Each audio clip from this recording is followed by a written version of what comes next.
we talked about how there's irrefutable evidence that drug treatment works.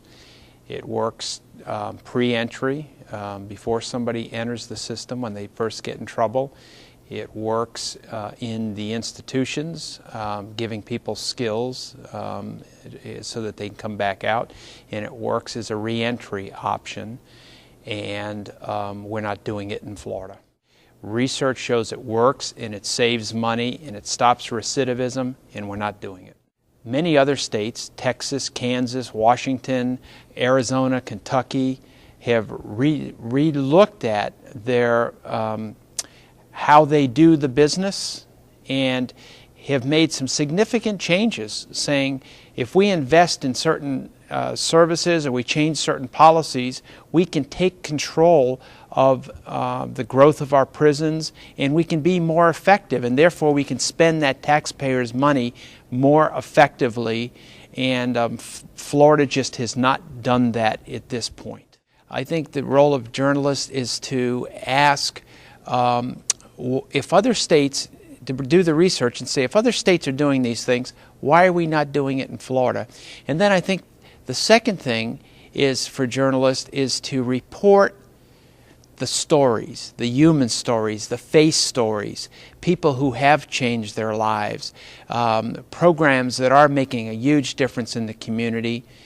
And the third and final role for a journalist, especially in editorial boards, is to talk about what is good for Florida, what's good public policy, and to in some respects demand that Florida address some of these issues. I think the media has an incredible challenge on how they keep doing what they do, which I think they've done very well in these fiscally constrained times. They're obviously having to redefine the soul of their industry. The state is also in a very difficult place because we're very reticent about addressing the need for revenue to serve the basic needs of Floridians. We don't have a very strong and consistent tax structure.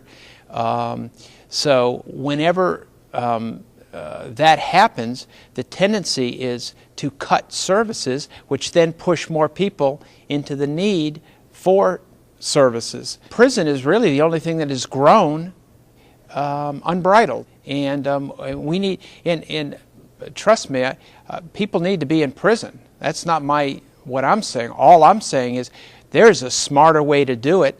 The Senate just put out a report, and they said there's 3,000 people who are going to prison this year for simple possession of cocaine, and that has gone up 70%, the amount of people going to prison for possession of cocaine since 2000. There's one public policy issue right there. Let's change that. Let's keep some of those people in the community. Let's treat them in the community, and let's not drive that need for 3 more prisons. Why are we cutting services that keep people out of prison when they work and they keep people in the community? And the most important thing is they address public safety because they make sure the person is drug-free, because they have urinalysis. You don't get that in prison. They have the people are getting jobs, so they pay back restitution, and they support their kids. How could you lose in that scenario?